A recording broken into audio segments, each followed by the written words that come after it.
that is being built, and you are on that ship while it's being built, they call you a plank owner. So I was so old that they called me the plank owner on Noah's Ark.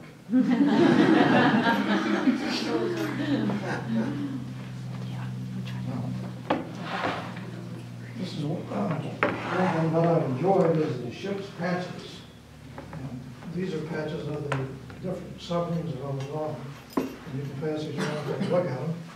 You can just go ahead and pass it around. It's not heavy. Yeah, it's not heavy. And every ship, every submarine has a patch. You can wear that on your jacket. So I went in 1958, March 1958, retired from the Navy in September 1979. After I got out, I used the Navy skills that I had to work in as a defense contractor until 2010. So the experience that I got there paid off for a lot of years. So over 50 years experience, and what I worked in primarily was submarine sonar. Which, anybody know what sonar is here? Scott, what is it? What is sonar? It's like,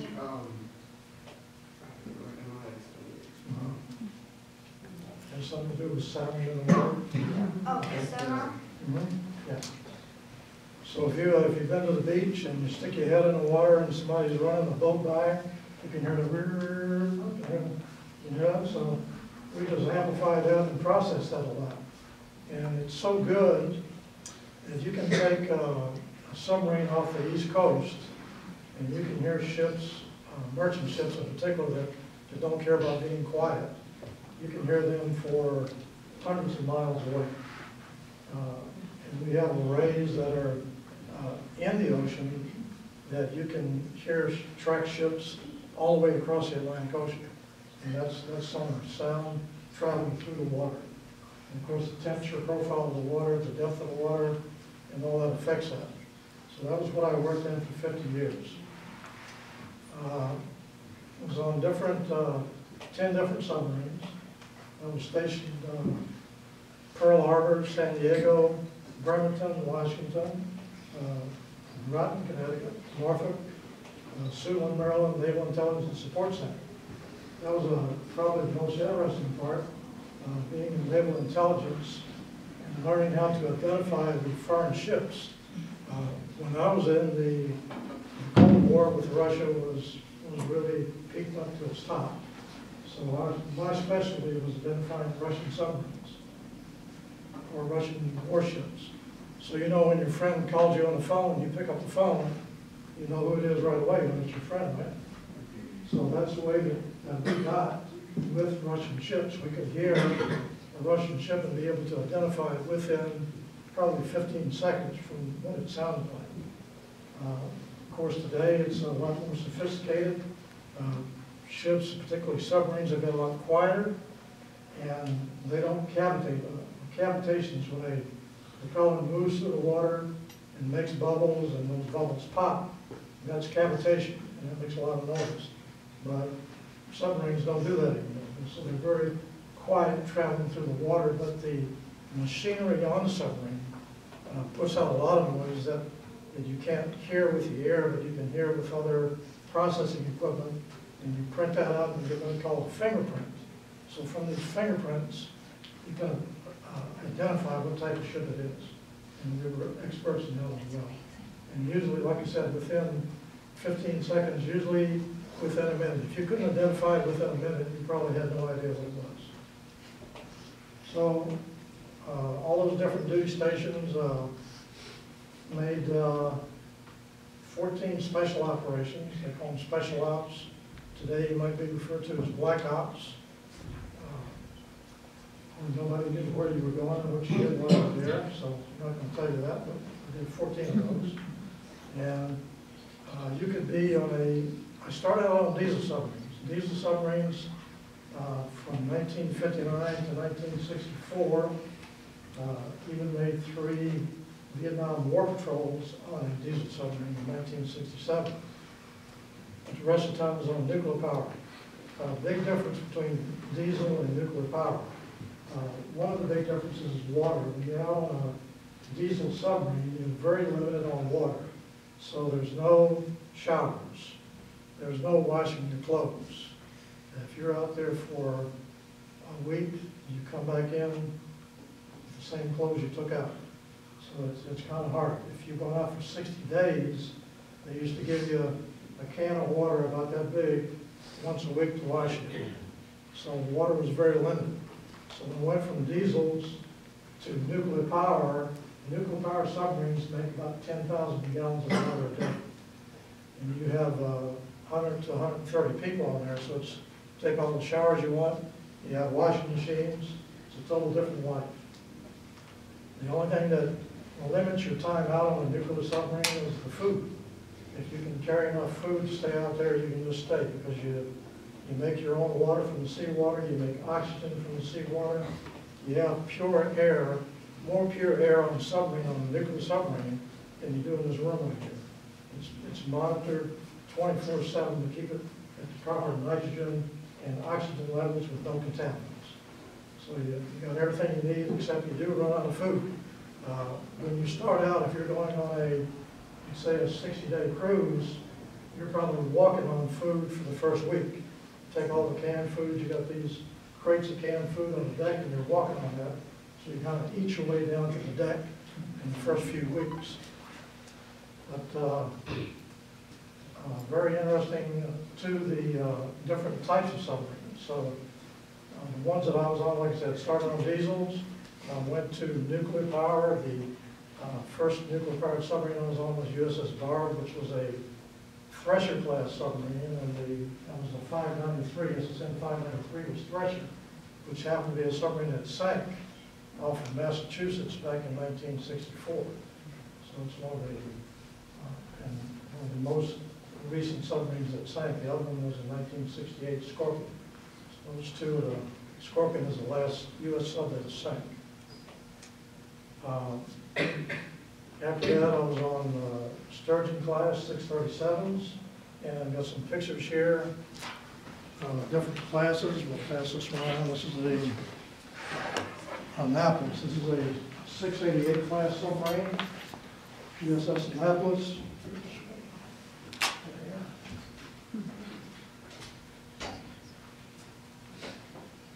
And this particular class of submarine is about 366 feet long. The beam is 39 feet, so from beam to beam on that submarine is 39 feet. When you put it in the water, it draws a draft of about 33 feet. So a lot bigger than people think, but still with all the equipment and people on there, it's pretty crowded. So if you have claustrophobia, it's not the place for you to be. The Navy does a great job of screening people out. You go through a lot of psychological testing before they even let you in sub-schools. So if you are going to have problems, they usually weed you out before they get there. In 21 and a half years, I only saw 2 people that had any problems being on submarines. So the testing is very thorough and gets the job done. The next class, this 688 class, is still in service today. There's about 36 of these 688 class out there today. These types of submarines carry Mark 48 torpedoes, which are guided torpedoes. You can wire guide them. Of course, the sonar picks them up, the fire control tracks them. You have an accurate idea of the course, speed, and closest point of approach of the target before you launch the torpedo. So, but if you're a little bit off, you can also wire guide and make corrections. They also carry, I'm sure everybody's heard of Tomahawk missiles. They were used in Iraq. Tomahawk missiles are carried on this type of submarine, also the older Harpoon missile. Depth and speed, max depth and speed are classified, but you can look on the internet and they'll tell you that they can go greater than 800 feet and they can go greater than 20 knots. A knot is just like 1.1 times a mile, so 20 knots is maybe 22, 23 miles per hour. The class that they're replacing, that they wanted to replace the 688 class with, was the Seawolf. But it turned out that Seawolf was so expensive that they had to stop producing those. They wanted to make like 36, they only made 3 because they turned out to be so expensive. And then the class that's replacing that now is the Virginia class, so SSN 774 class. And these submarines they have one nuclear reactor, carry the torpedoes, the tomahawks, and harpoons. And this other class is the best, probably, deterrent to anybody attacking this country is these SSBNs. They are, this particular one here is the Ohio class. This class of submarine carries Trident missiles. They carry 24 Trident missiles. And they have they have 24 missiles, and each missile has 8 different independently guided warheads. So when I shoot one missile, I can target 8 targets with that one missile, and they're all nuclear. So I can wipe out a lot of cities with one of those missiles. And anybody have any idea, what do you think the range would be if I was going to shoot a Trident missile from one of these submarines? Just take a guess how far do you think it would go? Maybe 20 miles. Okay. 30 feet. Okay. Anybody else? Like 200 miles. Okay. 4,600 miles. Wow. The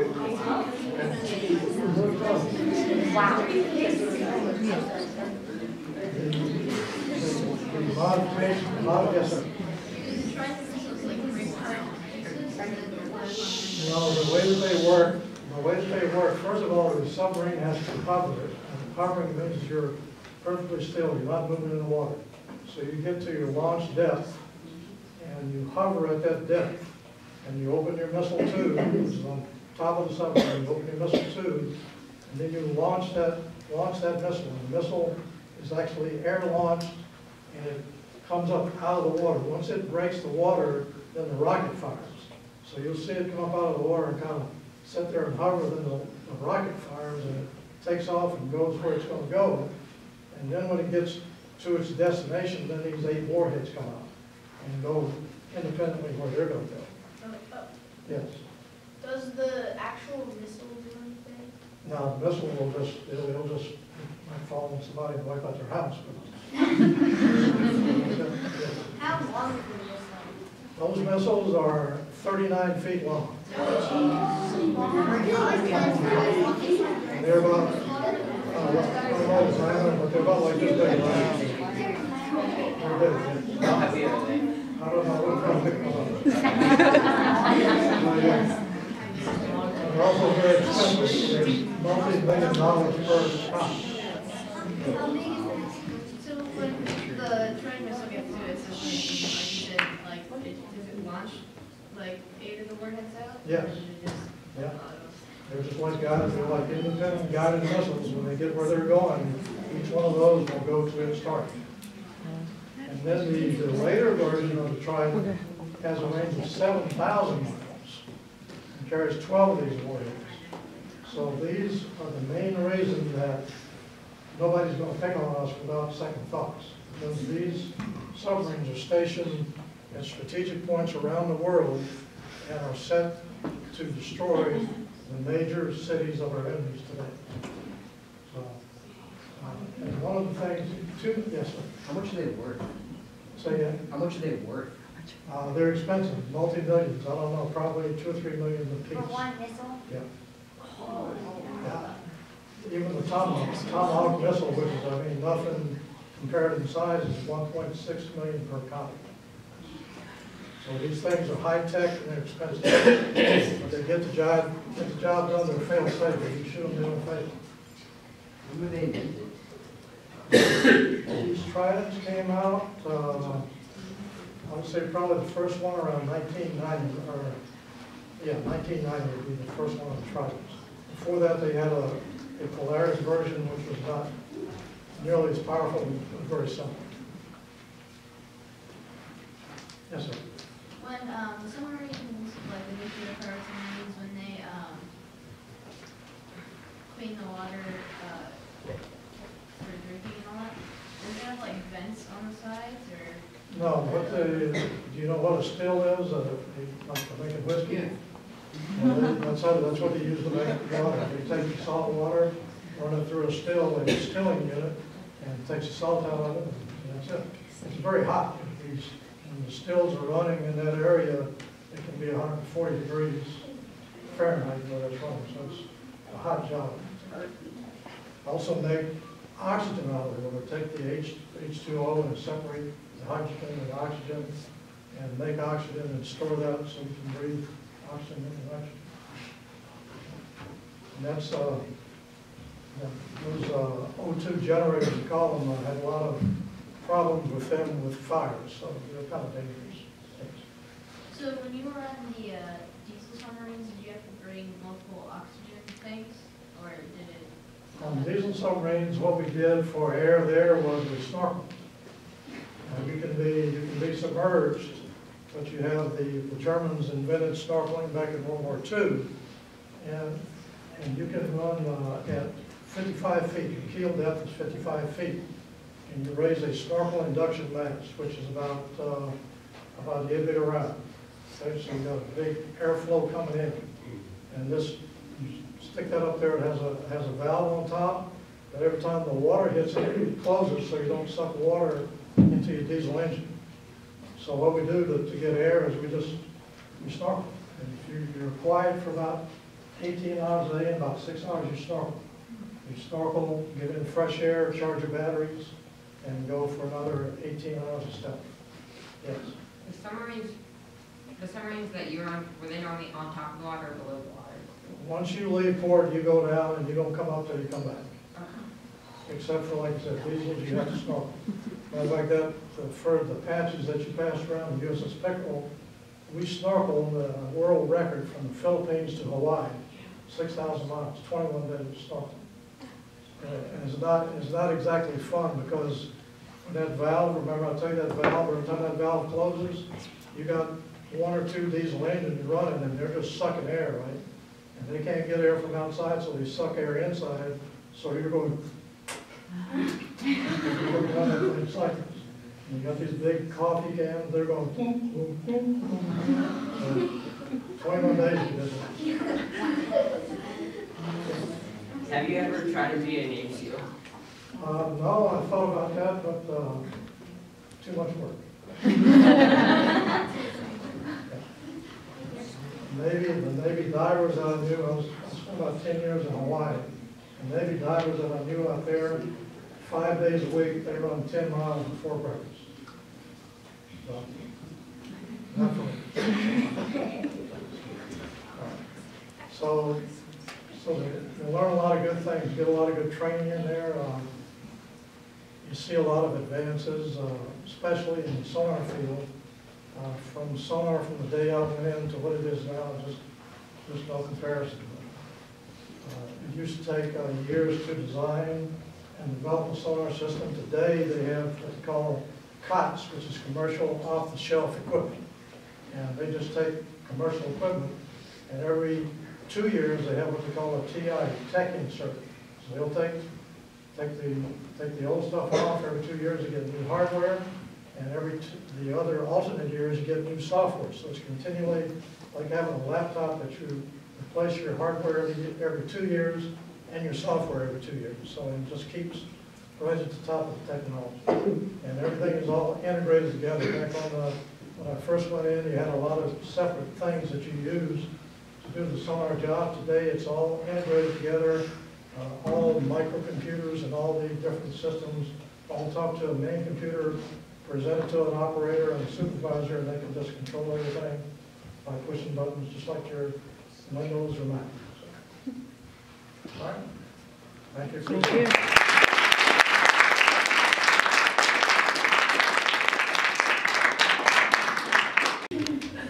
you.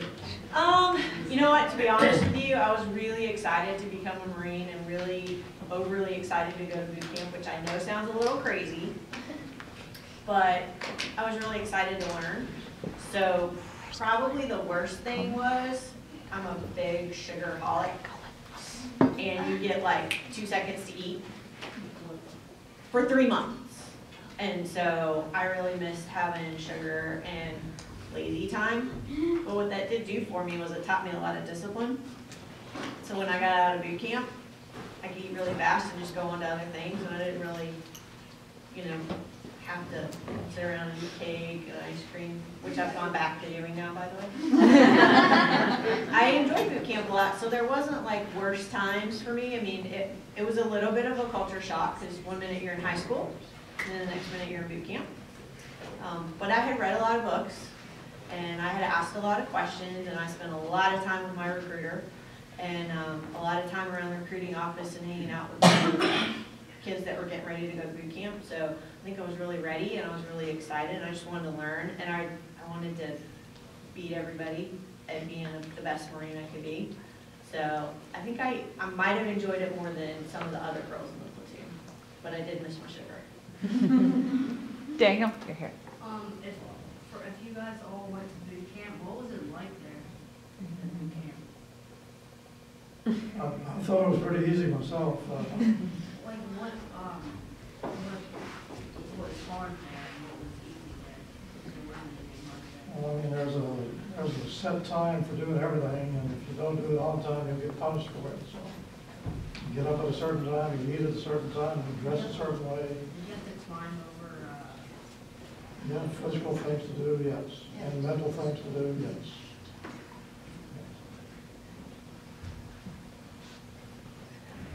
Yeah, Kylan. Did you guys have to do the gas chamber thing at boot camp? And did that hurt? No, Yeah, but I it was was so sneaky. good at it, they sent me through twice. The first time is bad enough, but I guess if you stand out in the crowd, or you're the guy that someone decides they don't like that day, they send you back through the second time. So somebody asked what it was. So imagine you know what cinder blocks are, big cinder blocks. So imagine a building made out of cinder blocks, and in the middle of that building is a cinder block campfire, all right? So you all walk in the room and you stand around the outer perimeter of the room, and you guys know what gas masks are, right? Yeah. So you don and clear your gas mask and all that kind of stuff. You go through the routine so you know what you're doing, and then they pop a capsule of gas, sarin gas in there, and then you have to quickly put your gas mask on, make sure the seal is tight, and start to breathe through your mask. Otherwise, you start to cry and snot comes out of your nose, and then it freaks you out a little bit. And so then you breathe really deeply, and then it goes into your lungs, and then it's just crazy. And then some people get to go back through again. Yeah. If you have a really bad cold, it's awesome. You run through there, it clears you all out. No, it's not a great experience. It's memorable. It's kind of like being pepper sprayed, and it's a mess. It's a mess. At any point in your career, did you ever regret joining the military? You know, I'll tell you, I told you guys I love my 20 plus years in the Corps, and I mean, I miss a lot of the camaraderie that I always had around me. So I always had my buddies around me, and I always had their families around me. But making the decision that I made, looking at what the opportunities were here in Prince William County in the early 80s and stuff, best decision that I ever made, because I met some of my most long life friends during that time. I personally don't regret the decision that I made, for sure. I never did regret it. I only have one regret, and it was that I didn't stay longer. Because I got out after 4 years, and, you know, call it being kind of a dumb kid, because, you know, when you're in your 20s, trust me on this one, you don't always make the best decisions.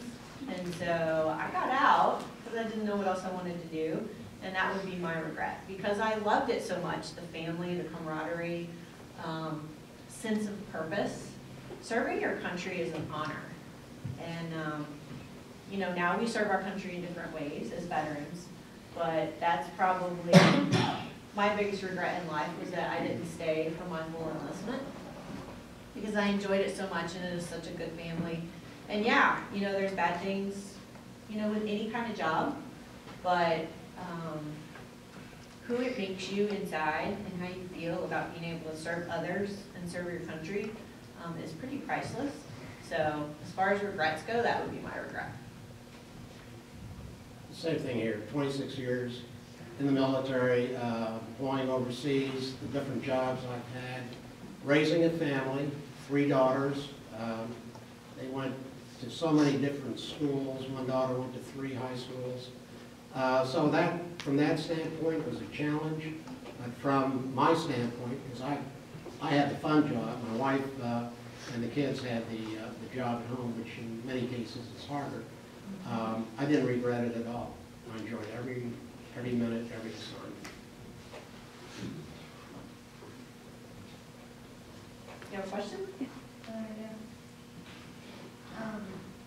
My brother said that there was when he was in boot camp for the Army, there was the red zone or something like that, black zone or something, or boot camp, where you would sit out in the forest or something and you'd have to survive there for a week.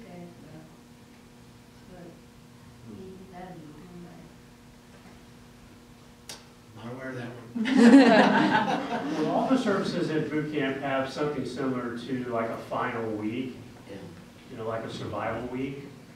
So that's probably what he's referring to. I can only speak to the Marine Corps. We have a final graduation week where we've done all the requirements, we've checked all the boxes, we're physically fit, we know about nutrition, we know about taking care of our clothing, we know about military history, we know all that. And we learn all the combat things as much as you can learn about combat without actually being in combat. And then there's that final week, so that's probably what Asian Look, love it. Did you go through SEER training? Through which? SEER training? No, I didn't. How do you know about SEER training? That's my. Through it in the Navy.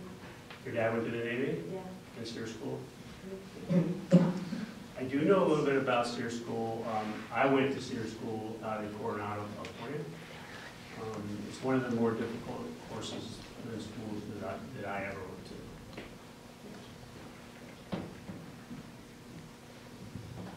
How was what really was Black Ops like? What I know, like that you don't know, no one knows where you're going, but what would you do in Black Ops? Typically, from my experience, it was an intelligence gathering operation. You go somewhere that we needed information, and you gather it without anybody knowing about it.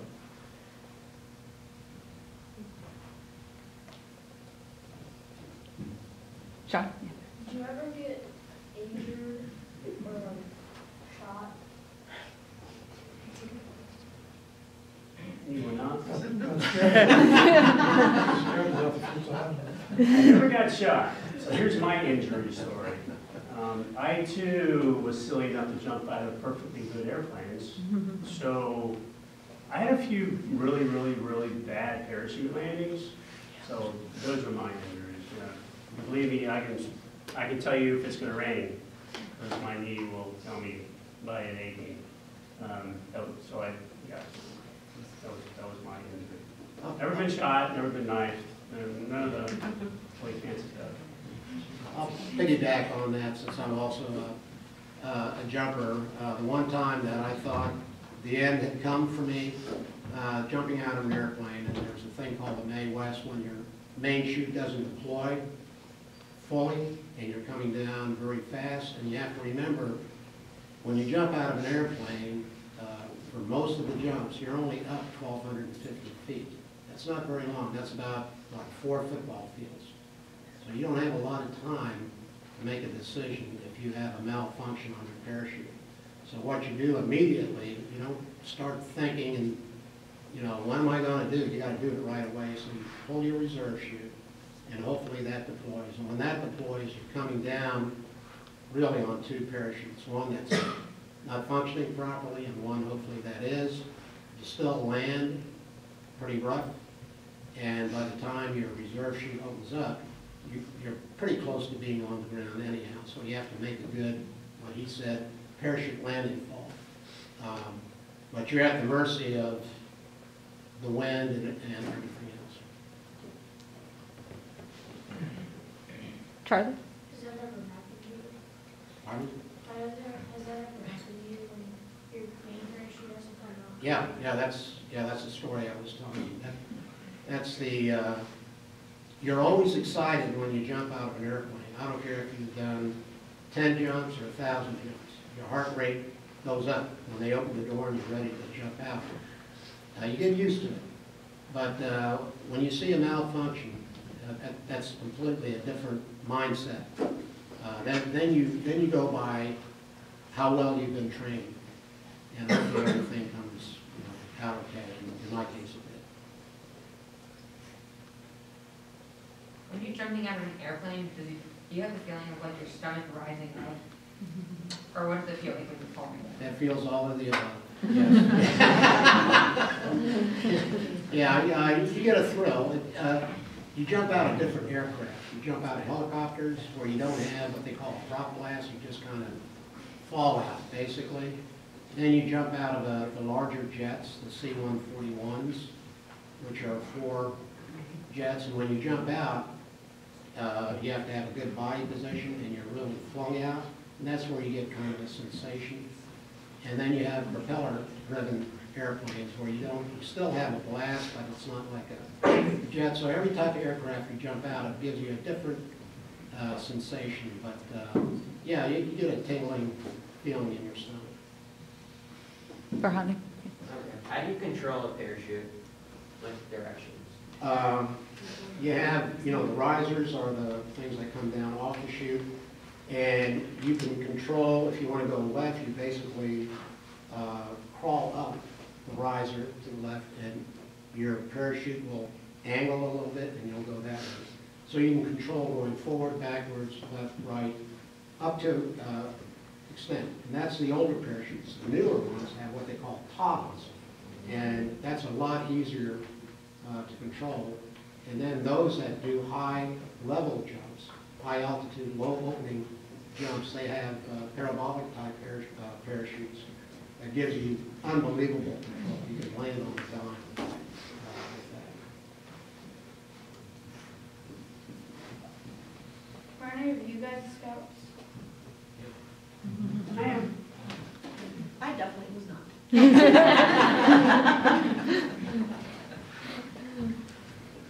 You were scout? Grade are you? Seventh grade. So you have a local troop here, right? Excellent. What was your favorite part about the Marines? That's kind of a tough one, when you like all of it. My perspective has changed a lot over the years. I think probably, as a 20-year-old, my favorite thing was probably much different than it is now. Now it's a huge pride, honorable thing. Then I think I liked the fact that I got to travel the world and I got to do really cool things. I was the only kid out of my entire high school that went into the military during a 4-year period of time. So I was a little bit of a local celebrity. So I was probably like that a little bit. So I'll go to school in my blues and talk to the kids that were in the grades behind me. Because it was something different that I got to share with them, and I think that was one of the things I enjoyed a lot. I don't know, it's kind of tough to say, because when you put your heart into something and you like it a lot and it means a lot to you, by and large, you're not going to hate a lot of things, or you're going to have issues maybe or whatever, but I liked it all. I liked the travel. I liked my brothers and sisters. I love being a Marine. So it's kind of a vague answer a little bit, but I don't have one specific thing that was like, man, I really liked that specifically a lot. What about you? Oh, I can piggyback off that just for a second or two. Yeah, for me, travel was probably the draw.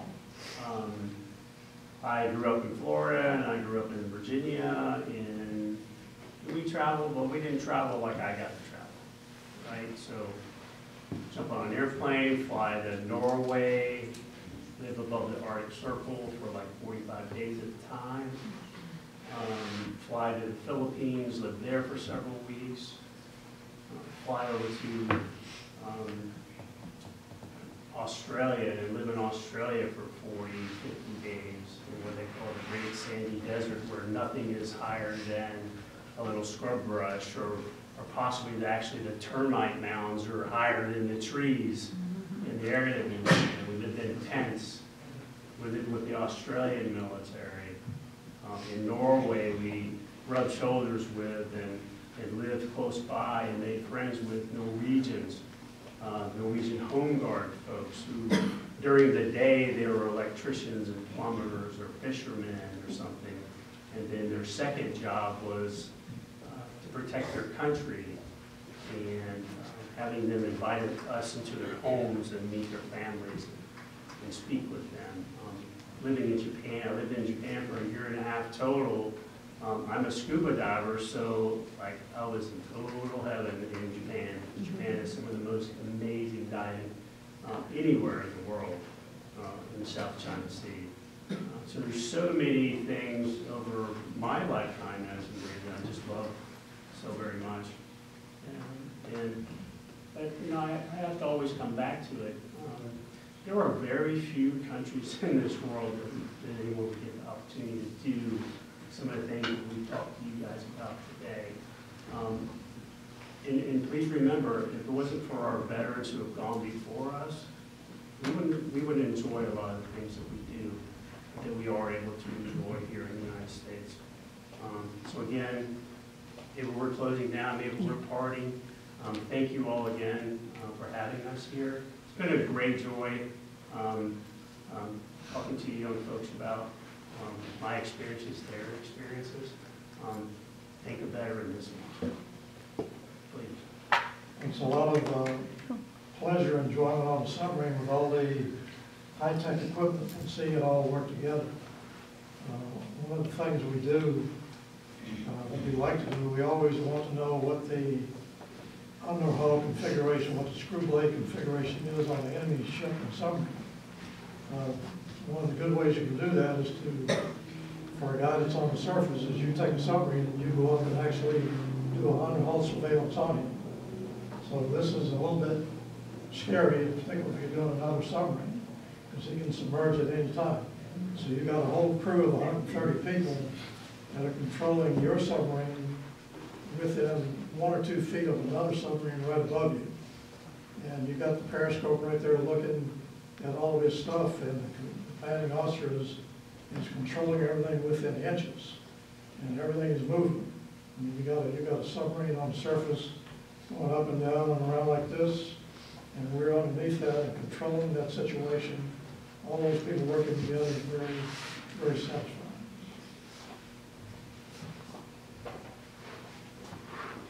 Okay, I think we have one last question from Jack, and then we'll wrap it up. What was your favorite part of like boot camp? Well, I really enjoyed going to the rifle range a lot. And we got the opportunity, Jeff mentioned at the end of boot camp, how we got to kind of put everything together. So we got to go out to the range and shoot all kinds of really awesome stuff. I really enjoyed that. And then we spent our last 2 days out in the field doing maneuvers. So we got to crawl around in the dark and like try to capture each other. Kind of like, do you guys ever play capture the flag or anything like that?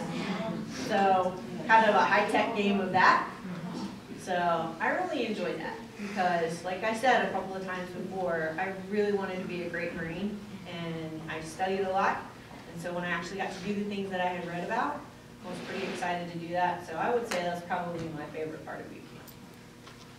So, and I just want to piggyback off what they said. I appreciate you guys. I know it's probably been a long school day, and you guys have gotten a lot of information today from all your teachers, and you know, you've been really patient and interested and engaging with us. And for me personally, it really, it does my heart good to see kids your age interested in the kind country in patriotism, in the veterans. And I know as many of you as have family members that are in the military and stuff like that, I know it matters to you too, but it matters a lot to us to know that the generation coming on behind us is ready to step in and carry the flag as well. So I thank you guys for that. And it was an honor to be here with you guys today.